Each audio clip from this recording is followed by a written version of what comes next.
Last week, it's a short series of sermons about how to talk to people, how to better articulate what you want to say with the people who may or may not be easy to reach, but also about becoming the better sort of person, and in terms of how we communicate and how we talk and how we share our lives. I think it's a hard thing for a lot of people. It's a hard thing for me to get real good at it, and sometimes I will excuse it, saying, well, it's just my personality, and I can't help it, and all those things. But I think when you appeal to Scripture and when you appeal to what Jesus has taught us there, I think this is the kind of thing that He expects us to keep working on and keep getting better at and keep improving. So that's what this series of sermons is about. Last week we looked at anger and how anger can come in and can wreck everything and make a mess of everything, and took a look at how, as Christians, we want to get a little better hold of that part of our personality. This week I wanted to talk about empathy and building empathy, and next week we'll look at honesty and how important honesty is in a relationship. For me, of the three, empathy is probably the hardest one.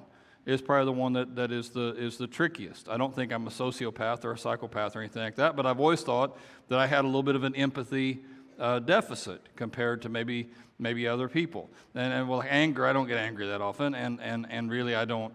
I think I'm a relatively honest person, but empathy can be a hard one. So when I was getting ready for the sermon, I found lots of evidence in my own life about things we need to do to get better at, or improve at. And it was pretty easy for me, my eyes, to catch different things I was reading either online or just reading in books that I've been looking at and different stuff to kind of put my mind about this thing. I found a study they did in Stanford in 1977, a guy named Lee Ross, and he did a study about empathy, and he asked people, like story problems, like imagine this happens to you, what would you do, that kind of stuff. And there's not really a wrong or right answer, just use a lot of different options, and which would you pick? Of these options, which would you pick, and which sounds most like you?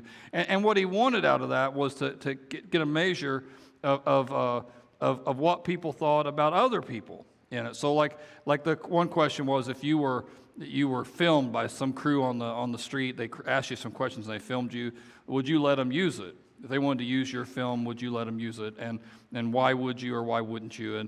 And it's stuff like that. And in one of the questions after that, they said, well, what do you think most people would be like you? Out of 100 people, do you think 100 people would be like you, or 90 or 80? What percentage of people do you think would be like you and do what you did? And the first thing that this test found is that most people think that everybody else thinks like them, which that one didn't surprise me that much. I think as preachers we do that. I think one reason why I'm doing this whole series is because it's something that I struggle with, and so I'm assuming it's something that you probably struggle with. And that may not be true. I may have a weird head about things, or maybe I've got a problem that you don't have. But it's an easy thing for people to do. I think if I struggle with it, well, you probably struggle with it too. Okay, but then they also found out that the second part of the test, they said, well, the people who disagree with you, what kind of people do you think they are?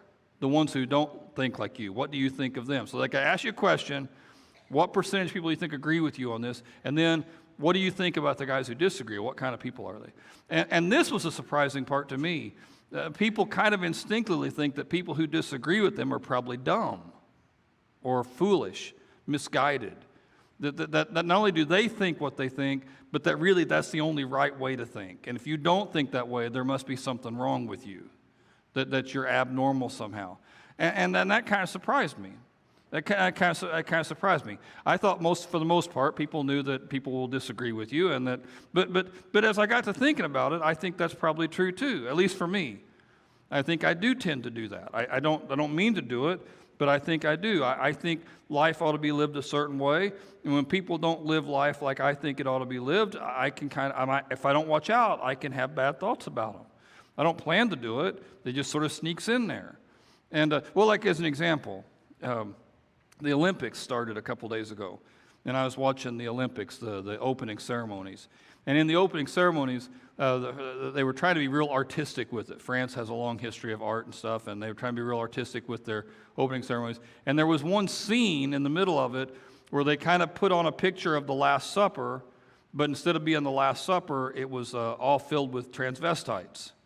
It said to the disciples, it was men dressed like women, and it was meant to shock. It was meant to be kind of a different thing and meant to kind of wake everybody up like that. And when I watched it, I thought, well, they're kind of taking a shot. It didn't make me mad, really, but I thought, well, okay, they're taking a shot at Christians. And it kind of stands out because I can't imagine them taking that kind of shot at anybody else, right? I can't, like, not just other religions, but even just other groups. I can't imagine them taking that kind of a shot at somebody else. Christians are an easy target, and I remember thinking that when I saw it, that, oh, there you go, so that's what we expect, and immediately I kind of had that in my head. Well, then I go online and I'm reading other people's opinions about it, and some people are really ticked off, really mad about it. You know, what an insult, and you need to apologize to the whole world, kind of thing. And then and other guys were taking this, well, we can't let this bother us, you know, that's how people are going to be, you know, Jesus told us we get persecuted. And I don't really think it's persecution. And then one guy was saying that they went the other way. As Christians, we just can't be thin-skinned about this. Christians are so thin-skinned and sensitive, and we shouldn't be like that.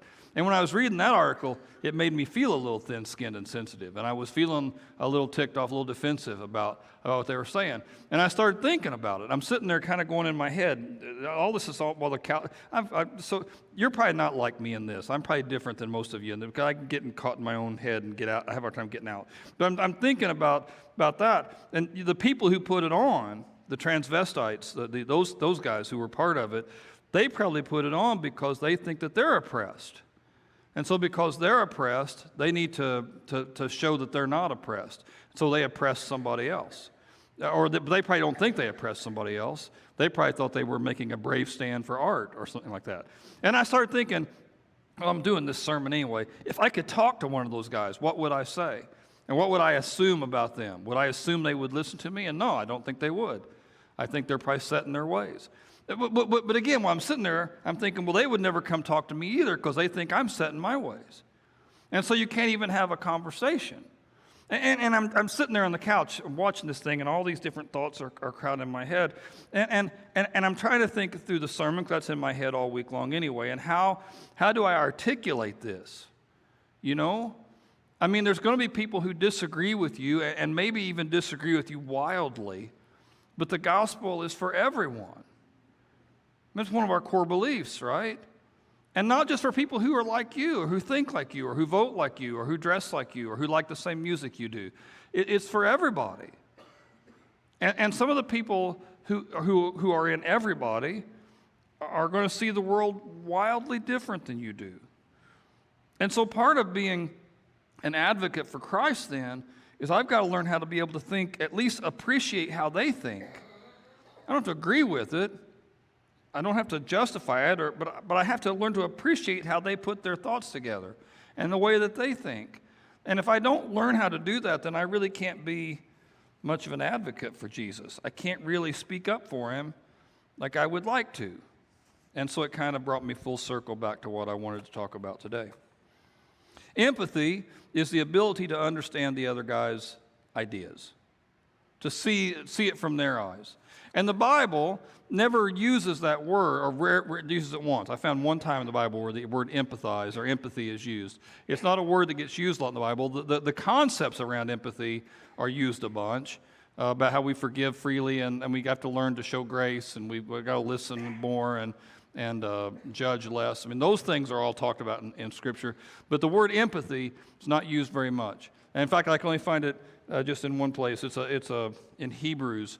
There's a section. It says, therefore, since we have a great high priest who's ascended into heaven, Jesus, the Son of God, let's hold firmly to the faith we profess. So his beginning point here is that we're holding on to Jesus, who's already proven himself to be right, already proven himself to be great, and now he's sitting there with God. So not only is he great, but he's got the power to hold on to us. So let's hold firmly on to him.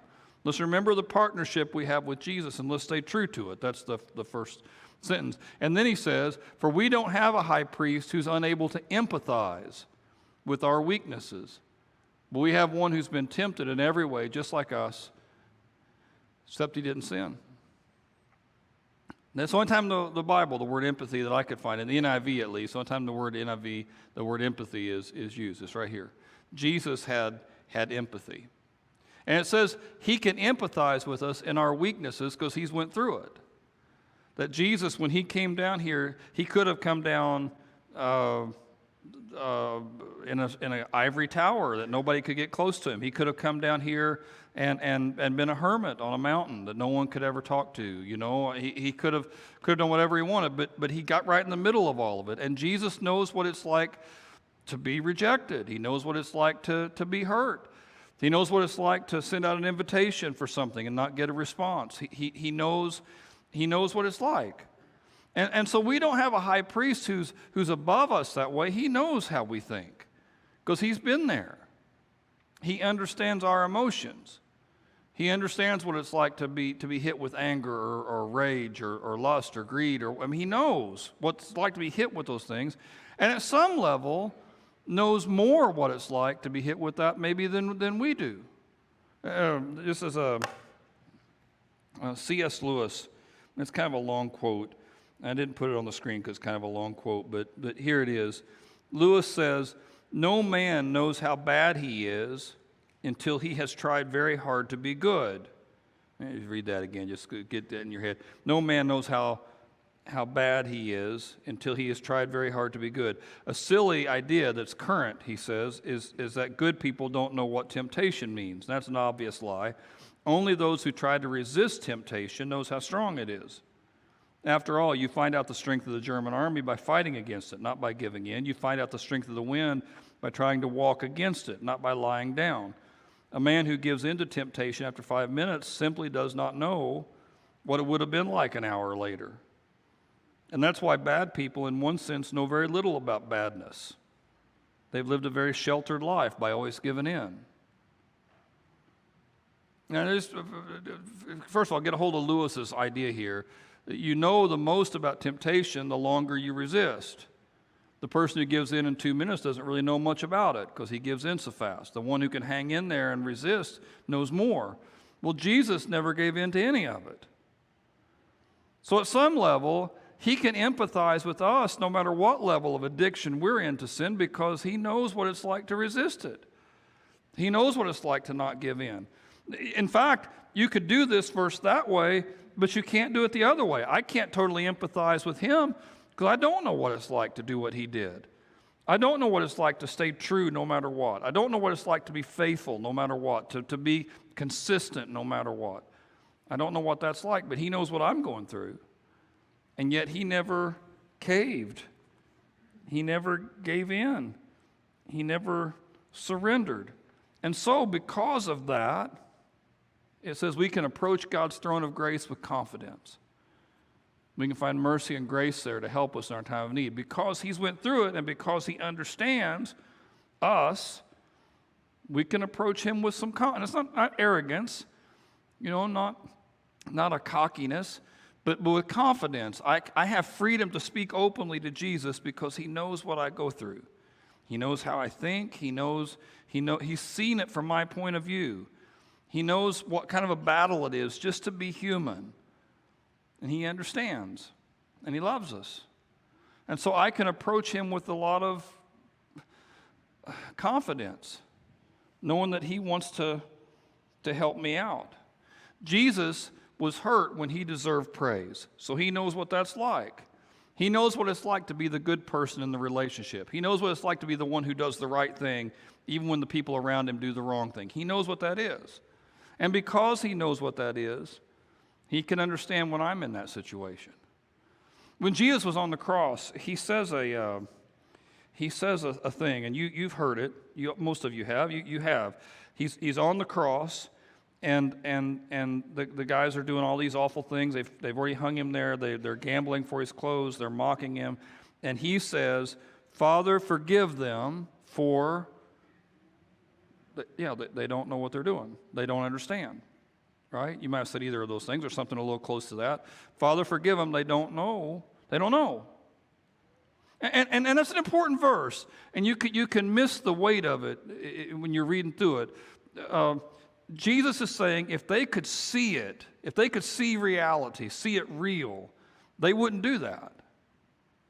They wouldn't. Every one of them would lay their swords down. Every one of them would apologize. If they could see what they were doing, if they could really see it, they'd be different, Jesus says. So, Father, forgive them. They don't understand. That's a powerful thing. Again, I'm not asking you to agree with why people do the things they do, but everybody has a reason for the things they do. They think that they're doing mostly the right thing. They think that most people would agree with them. They're like you. I'm not saying they are doing the right thing, and I'm not saying you've got to pretend that they are, but they think they are. Every argument you've got into ever, every time somebody's treated you badly in your whole life, every time that's happened, the person doing it thought, well, they couldn't see. If they could have seen, they wouldn't have done it.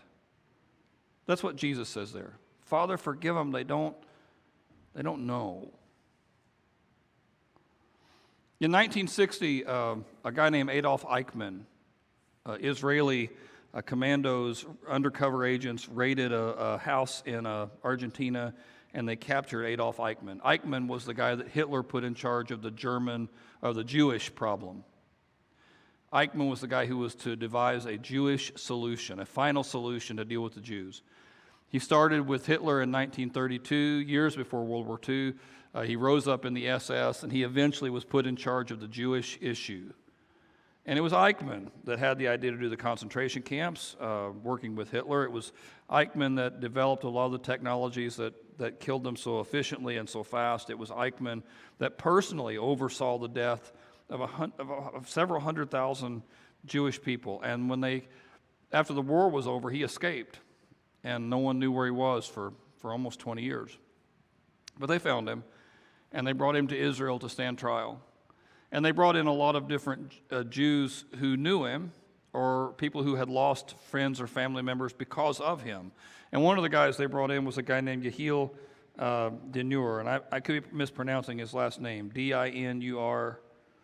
Yehiel Dinur, they brought him in, and they wanted him to testify against Eichmann because Dinur had been at Auschwitz, and he had lost family members and friends to the gas chambers there before he survived it.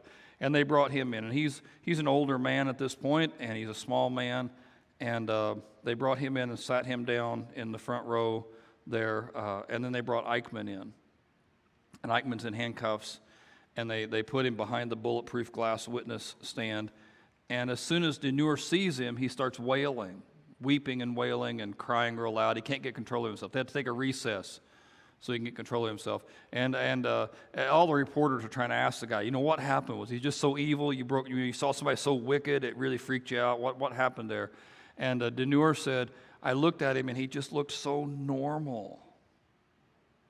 I was prepared for him to be a monster, and then I get there, and he's just like, he could have been my neighbor. And later, they're on 60 Minutes, and Mike Wallace, really early in his career, he's interviewing him, and he asks him about it. And Wallace comes to the conclusion that maybe there's a little bit of Eichmann in any one of us. I mean, if you were raised like him, if you had his family, his surroundings, his education, his experiences, his friendships, I mean, who knows what you're capable of prompted the right way? Everybody has reasons for the things they do. Now, I'm not asking you to defend those reasons. I'm not asking you to excuse it. If somebody's treated you badly, they may have to pay for that, and that's how the world works, and you're not wrong to hope for justice. That's not a bad thing. It's not. But I want you to understand them and understand that they're human. That's like the base of empathy. Just understand that in the right situation, you're capable of a lot of bad too. Remember that only Christ's blood can save us. Without Jesus, any one of us is in trouble. And empathy is not natural for us. It's not natural for me. Again, I'm assuming you're like me. Maybe you're not like me. But it's not easy for me. Trent got up during communion and says, I love all of y'all. And I'm trying. I don't know that I don't know that I do. I want to. I see what Trent's saying, and I want to be like that, but some days it's hard. Some days it's hard. Some days it's tough, and I want to be good in my family, and I want to be good in my marriage, and I want to be good to my neighbors, and I want to be good to the people I run across. And it's just hard. It's just hard. And I've got a certain empathy deficit, I find, because I'm pretty sure I'm right.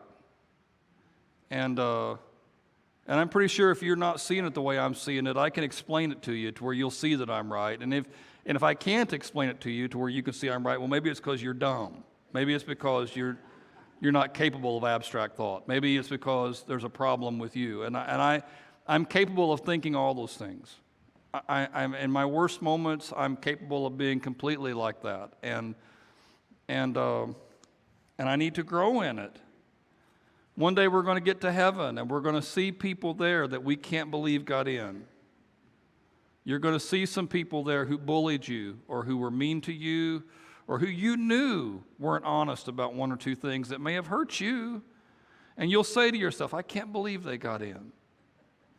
You know, maybe God knows something I don't know.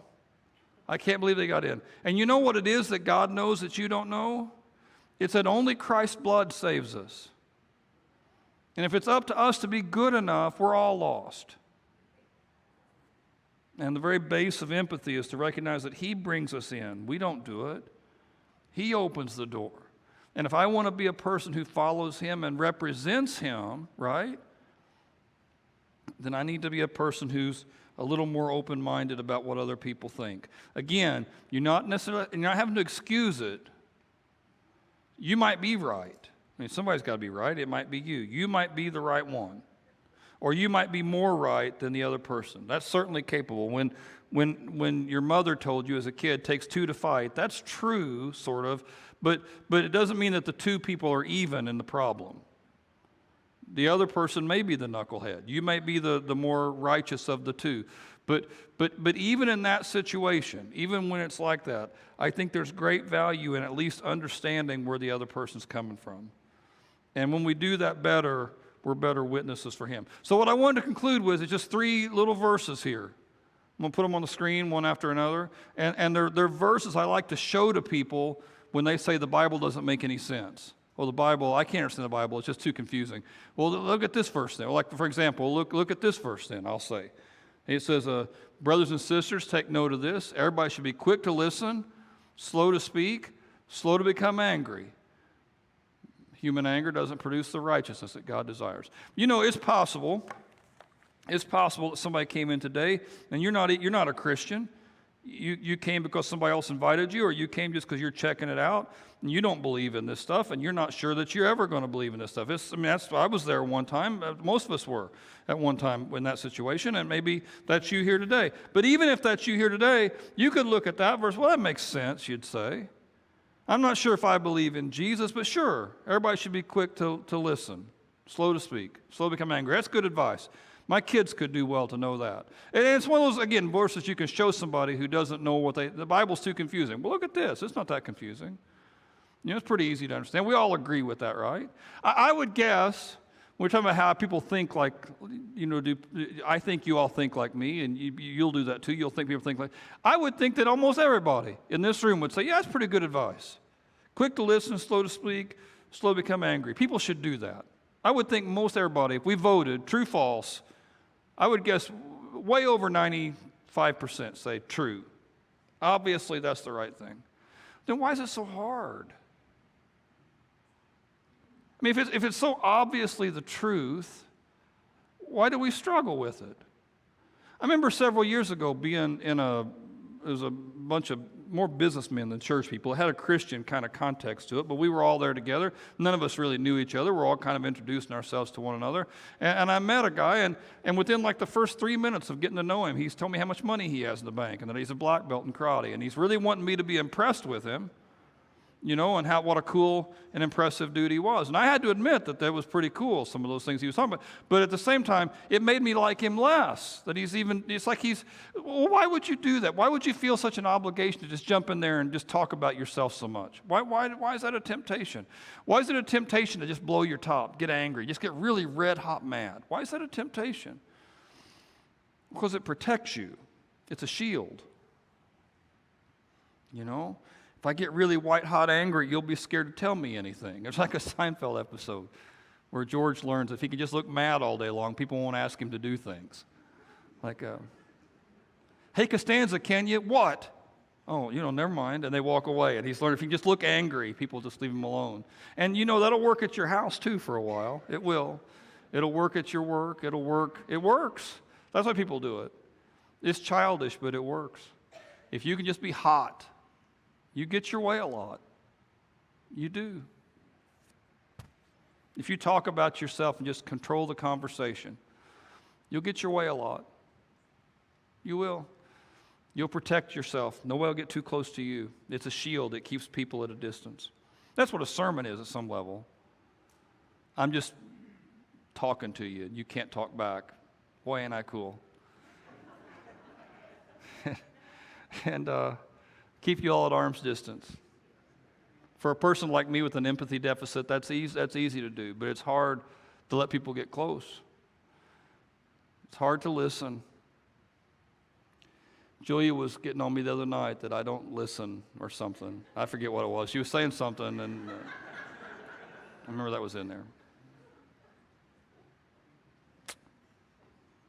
And it's hard, and it shouldn't be hard. But it is, because if I listen too much, if I talk too little, if I don't get angry, I'm going to get pushed around more than I want to get pushed around. But we do it because I want to be like Jesus. And there's a cost. But the gain is life and joy and peace and purpose.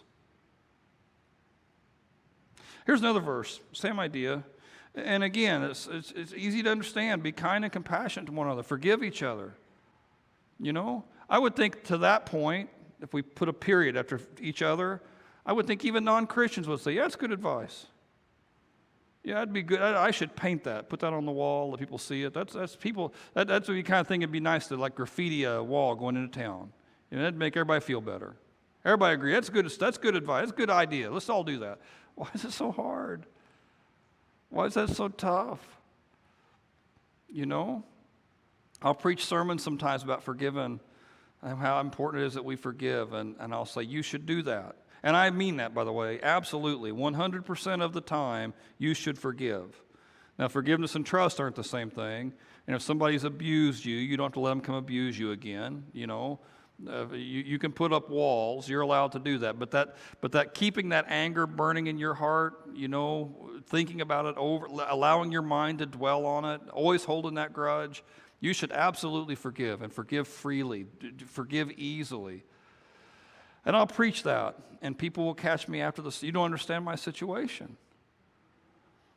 And they'll tell me their stuff, and it can be really hard, and I know it's hard. I've had people that it's really hard for me to forgive. And again, it's the same motive. The same reason I want to talk too much and listen too little and get angry, because it protects my heart. If I let this person off the hook, maybe they'll hurt me again.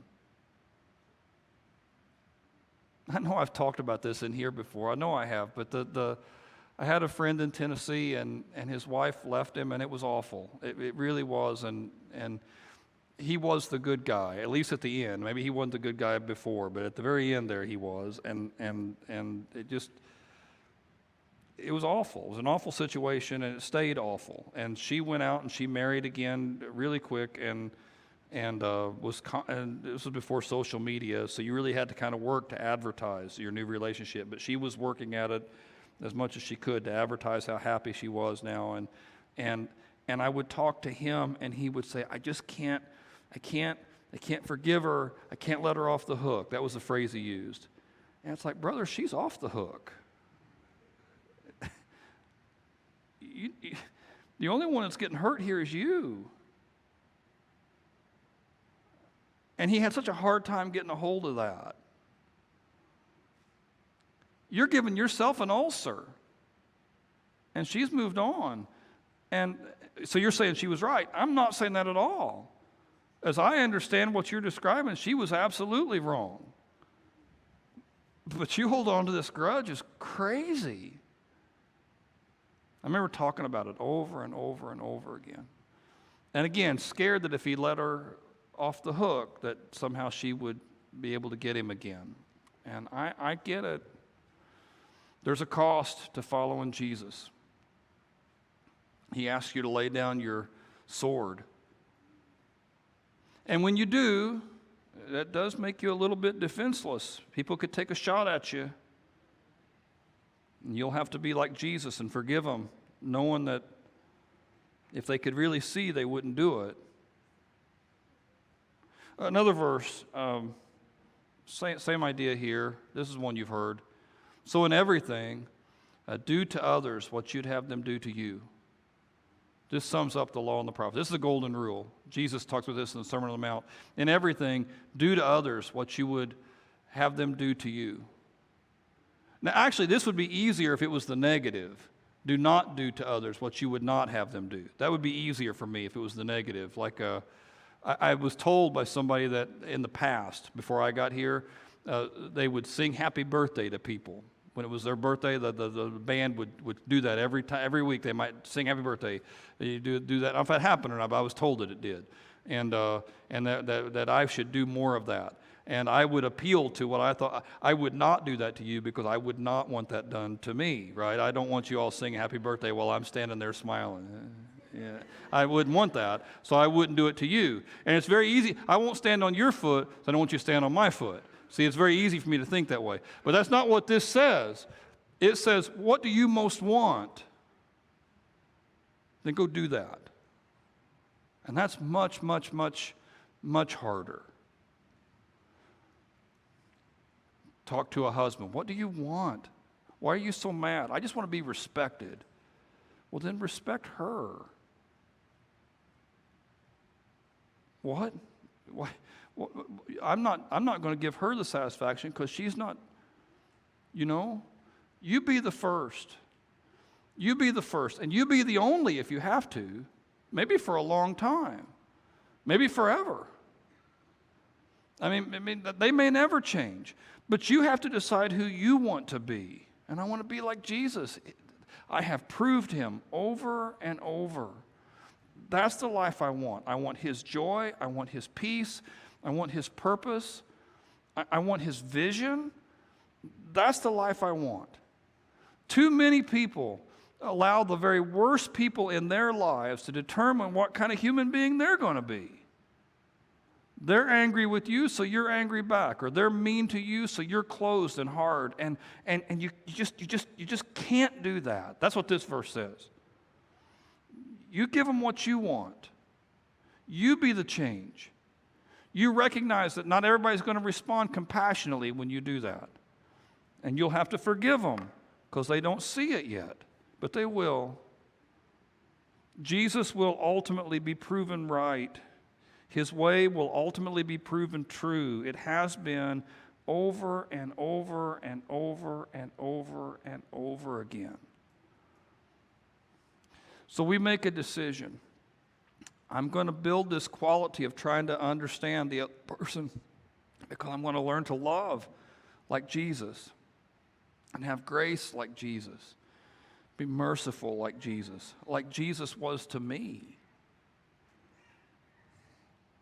And that's my prayer for all you guys today. As we close the service, I want you to note a couple things. First of all, I'll have people on both sides praying. We're going to do 3 songs here at the end instead of 2, so I want to warn you about that too. I did 3 first service, and there was a little bit of a murmur in the crowd. There was a tremor in the force as we did 3 songs instead of 2. So I want to warn you on that ahead of time. If you need to take a break in the middle, sit down for the middle song. No, I understand. Don't feel bad. We're going to do 3 at the end. But as we do those 3 songs, the agenda for those 3 songs is 2 things. First of all, for you to pray and praise and sing to God, right? And we're going to, one of these songs is about offering God all our crowns in front of God, and we're giving him our best, and it's a chance for you to do that. And even what Trent said, you may be standing beside somebody who has a hard time singing at all because their hearts hurt. So you sing extra loud for them, and you lift them up, and we're all in this together. But during that, I'll have some people in the front who will pray. And if you need to pray about where you are with God, I just encourage you to come confidently. He knows you. You're going to find grace. And I also want to pray for you if as we've talked about this deal with relationships, you realize you've got some homework to do. I encourage you to come pray for strength. And you don't have to get into any of it. You don't have to get into any of it. Just say, hey, pray for me that I be smarter about this. And they'll pray for you about that. And we should do that for each other anyway.